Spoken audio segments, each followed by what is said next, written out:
देखो, from the diary of Anne Frank एक autobiography. और आपको पता होगा कि what is the difference between biography and autobiography. जब हम अपने बारे में खुद लिखते हैं तो ऑटोबायोग्राफी होता है। हमको लग रहा है आप लोग दूसरा पार्ट ये ऑटोबायोग्राफी का पढ़ रहे होंगे, क्योंकि पहला आपने पढ़ा था नेल्सन मंडेला का a long walk to freedom का, पढ़े होंगे आप लोग। वो भी हमारा क्या था, ऑटोबायोग्राफी था। इसमें नेल्सन मंडेला ने अपने बारे में बहुत अच्छे से जिक्र किया है। From the diary of Anne Frank से हम ये समझेंगे कि एक ऐसी लड़की जो अभी समझदार नहीं है, नासमझ है, ठीक है ना, फिर भी वो चीज़ों को इतना अच्छे से एक्सप्लेन किया है। उसके ना ही कोई फ्रेंड्स हैं, कोई फ्रेंड्स नहीं है उसके, इसलिए उसने डायरी लिखा और उस डायरी में अपने उन चीज़ों को मेंशन किया है जो आपको सुनकर आप बहुत हैरानी महसूस होगा कि कैसे इसके पास इतना माइंड आया कि चीज़ों को वो समझती है। पहली बात तो ये, इधर देखिएगा, Anne Frank German born Jewish girl, यहूदी धर्म की एक लड़की है। धर्म इसका लिखा जाता है ज्यूइश है, समझ में आ रहा है। जर्मनी में ये लड़की जन्म लेती है और नाजीज का जब पावर आता है, नाजीज पावर समझते हैं आप लोग, हिटलर का जब पावर आया तो ये लोग इतना ज्यादा हिटलर के पावर से डर जाते हैं कि ये लोग एम्स्टर्डम में मूव होने की नौबत आ जाए। ठीक है, इस लड़की का जन्म 12 जून 1942 में होगा और ऑन हर 13 बर्थडे की बात कर रहा है। Received a diary as a gift, एक डायरी ये रिसीव करती है गिफ्ट के तौर पर, जबकि ये डायरी जो होता है इसी का लिखा गया है।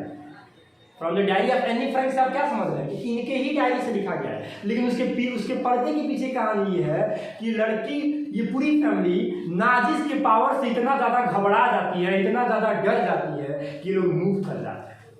और वहाँ से अपने आप को बचाकर इन्होंने क्या लिखा है, क्योंकि आपको पता है हिटलर बहुत ही क्या था, उसकी शासक लीडरशिपिंग में, पूरे लीडरशिपिंग में सेकेंड वर्ल्ड वॉर के समय इकलौता कारण बना जो सेकेंड वर्ल्ड वॉर करा दिया। विश्व युद्ध, द्वितीय विश्व युद्ध कराने वाला कौन है?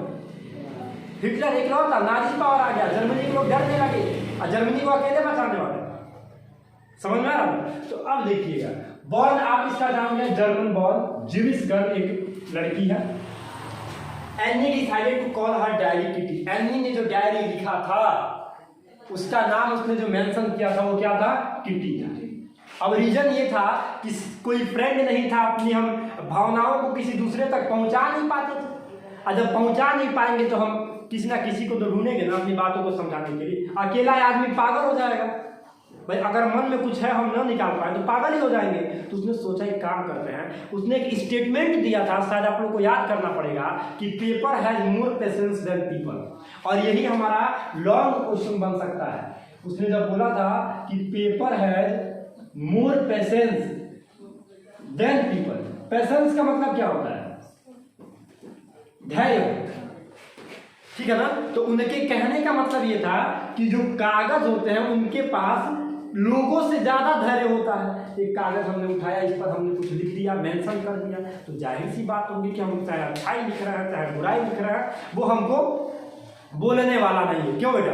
वो हमको बोलने वाला नहीं है, चाहे हम अच्छाई लिखे बुराई लिखे, whatever we are writing. तो इसीलिए उन्होंने बोला था कि paper has more patience than people. समझ में आ रहा है? उसके बाद देखिएगा, उन्होंने डिसाइड किया, कोई फ्रेंड्स वगैरह थे नहीं, लेकिन बाद में हम ये भी पढ़ेंगे कि कुछ जो फ्रेंड थे उनके क्लोज फ्रेंड नहीं थे। देखिए, फ्रेंड किसको कहेंगे? फ्रेंड उसको कहेंगे जो आपकी बातों को समझे, जो आपके, अगर आप उदास हैं तो उसको एक्सप्रेशन को समझ जाए कि आप उदास थे, लेकिन वैसा उसके साथ कोई था नहीं। इसलिए उसने किटी को अपना फ्रेंड बनाया। उसने एक नाम दिया कि हम इसमें सारी बातों को लिखेंगे। तो ज़्यादातर जो उल्लेख किया गया है वो नाजिस पावर का भी उल्लेख किया गया है। ये भी उल्लेख किया गया है कि हमारी परिवार के लोग एक एक करके कैसे मूव किए।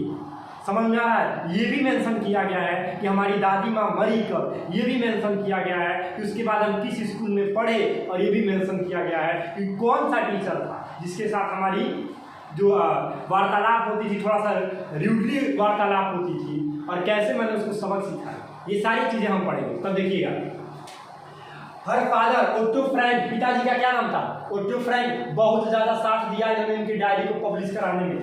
हर मदर एडिथ होलैंडर, उनकी माँ का नाम था। और ये लोग कजन, ये एक एक करके मूव करते शुरू कर दिए। देखिए, मैंने यहाँ पे पॉइंट लिखा है कि दे मूव टू हॉलैंड, मैं अलग इंडिविजुअल नहीं बता रहा हूँ, इन सब के बारे में मैं बता रहा हूँ। ये सारे के सारे लोग हॉलैंड में मूव कर गए। किसके डर से? नाजी पावर, समझ में आ रहा है? इसके डर से क्या किए? हॉलैंड में मूव कर जाते हैं। उसके बाद जब इनकी दादी माँ एक्सपायर हो जाती हैं और जब ये हॉलैंड मूव किए तो वहाँ पे जिस स्कूल में, जिस मॉन्टेसरी स्कूल में पढ़ने गई 6th स्टैंडर्ड में जब ये तभी जाके इनके जो क्लास टीचर थी बहुत ही इनको मानती थी और ये लोग भी इनको बहुत ज़्यादा मानते थे। मिसेस क्यूप्रस इनकी क्लास टीचर थी जब ये 6th स्टैंडर्ड में थी।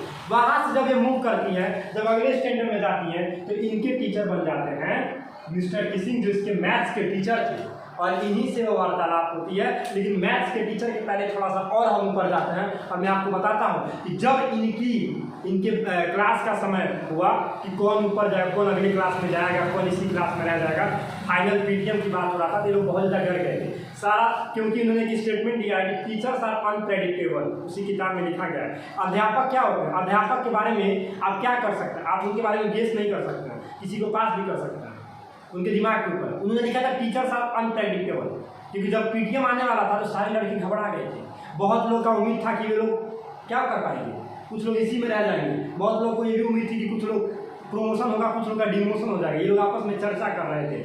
और तब तक अच्छा एक चीज़ और आपको याद करना है कि जो एनी फ्रैंक थी वो एक टॉकेटिव स्टूडेंट थी, बहुत ही ज़्यादा बात करती थी, टॉकेटिव, बहुत ज़्यादा बड़बड़ बोलती रहती थी। इसीलिए इनके जो ये टीचर थे मैथ्स वाले मिस्टर किसिंग, इनसे ज़्यादा बहुत ज़्यादा इनसे बनता नहीं था। तो इन्होंने एक बार बोला इनसे कि काम करो, तुम चैटर बॉक्स पे इससे लिख के लाओ।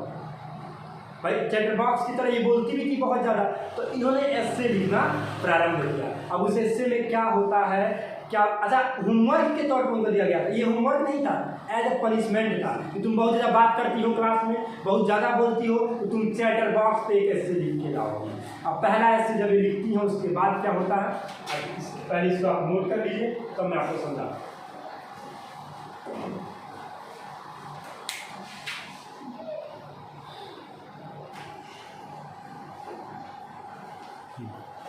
अब देखिए, अब आपको ये पढ़ना है कि जब उसके, अब देखिए अब हमको कन्वर्सेशन किसके किसके बीच में पढ़ना है। जो ये मिस्टर किसिंग है, ठीक है, और जो ये एनी है, इनके बीच का पढ़ना है। स्कूल टाइम का कन्वर्सेशन। ये इतना टॉकेटिव लड़की है कि मिस्टर किसिंग एनॉय हो जाते हैं। एनॉय का मतलब समझते हैं ना, एंग्री, गुस्सा हो जाता है। और गुस्से के चक्कर में पनिशमेंट में नॉर्मली टीचर क्या करता है, खड़ा करता है, बाहर जाओ, हाथ खड़ा कर देगा, स्टिक दो चार स्टिक मार देगा। लेकिन ये जो है टीचर थोड़ा सा अजीब टाइप में है, सरप्राइज नहीं है। इन्होंने क्या बोला, एनी फ्रैंक को पनिशमेंट दे देता है। और एनी फ्रैंक को पनिशमेंट किस तरह देता है कि तुमको क्या करना है, चैटर बॉक्स पे एक बड़ा सा एस्से लिख के लाना है। समझते रहना ध्यान से बेटा। लिख के लाती हैं पहला एस्से इन्होंने लिखा, क्लास में लेके आए। लेकिन अब ये समझी थी कि सर को हमने ऐसे दिखा दिया है, सर हमारे बहुत प्रसन्न होंगे, इसके बाद अगर हम बात करते हैं तो छोड़ देंगे क्योंकि मैंने तो ऐसे लिख लिया है। एक बार फिर ये जब बात करती है, फिर इसको गुस्सा आता है। लेकिन अब जब इसको गुस्सा आया है तो पता उसने किस बात पर ऐसे लिया, देखो याद करना है। फर्स्ट उसका होमवर्क जो था ये था, ठीक है। सेकेंड जो उसको पनिशमेंट मिलता है उसको मिलता है एन इनकॉरिजिबल एस्से, कॉरिजिबल एस्से, चैटर बॉक्स, इस पर अब ऐसे मिलता है। एंड इनकॉरिजिबल का मतलब समझते हो, जिसको सही नहीं किया जा सकता हो। जैसे मान लो तुम बात कर रहे हो, तुम लोग क्लास में एक बार समझा दिया गया, नहीं माने, फिर पीटा जाएगा, फिर नहीं माने, अब टीचर जानता क्या समझेगा, छोड़ ही दो, क्योंकि मारेंगे तो हमारा खुद का बेइज्जती हो रहा है, क्योंकि इनकॉरिजिबल है, जिसको सही नहीं किया जा सकता है। कॉरिजिबल का मतलब जिसको हम सुधार सकते हैं, और इनकॉरिजिबल का मतलब जिसको हम सही नहीं कर सकते हैं।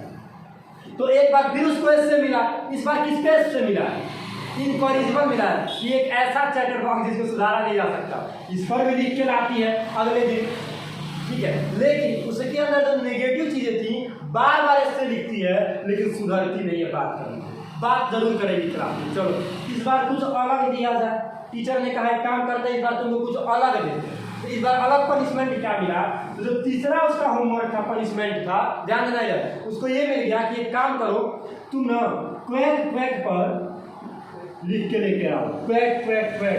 भाई बात में तो बहुत ज़्यादा थी, क्वैक क्वैक क्वैक, इस पर आप तुमको लिख के डालना। चलिए, अभी तक तो ऐसे बहुत आसान मिलता था, अब कौन सा ऐसे मिलेगा, इतना भारी ऐसे कैसे आ गया। अब क्या करेंगे, तो इसकी एक मित्र है जिसका नाम है सैनी। क्या नाम है? सैनी, यही इसकी फ्रेंड होती है। इसका पोइट्री बहुत अच्छा होता है, क्योंकि ये शायरी वगैरह और पोयम वगैरह बहुत अच्छा लिखी। तो इसकी फ्रेंड की अपनी हेल्प लेनी चाहिए और बोले कि भैया हमको मिला है, एक एस्से मिला है, क्वैक क्वैक क्वैक पे लिखना है। और इसकी फ्रेंड सैनी, याद करना यही वाला पोर्शन बहुत इंपॉर्टेंट है। तो इसकी फ्रेंड ने इसका हेल्प करना क्वैक क्वैक क्वैक पे। अब ये लिखा, पता है क्या है? उसने लिखा कि एक स्वैन था, एक क्वैक, डक, समझा है? तो मतलब स्वैन और डक, और उसके जो इनकी आवाज़ को क्वैक बोला जाता है ना, जो बत्तख और इनके जो फीमेल जो डक होती है। अच्छा, इनकी जो 3 बेटे थे, डकलिंग, 3 बच्चे थे, चिल्ड्रेन, इनके कहानी में लिखी थी अपने हिस्से में, तीसरे वाले में। ये बहुत ज़्यादा बात करते सब। एक बार उसके पिता तीनों को मार मार के खत्म कर दिया, इतना मारा कि वो मर गए।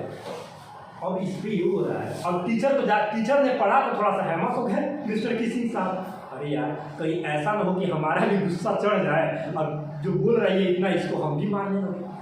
टीचर उसको क्या मोटिवेट करेंगे, वो टीचर को ही मोटिवेट करेंगे। अगले दिन से सबक सीख गए टीचर पे, गुस्सा हमको भी चढ़ गया, हम भी ना इसको मार दें। तो जब अगले दिन से ये टीचर जब सबक सीख गए, तो अब ये इसको कोई पनिशमेंट नहीं दे रहे हैं लिखने को, बात करती थी छोड़ देते थे, और साथ में इसको खुद भी ज्वाइन कर लेते थे बात करने के। समझ में? सीखे कहाँ से थे? इस वाले से।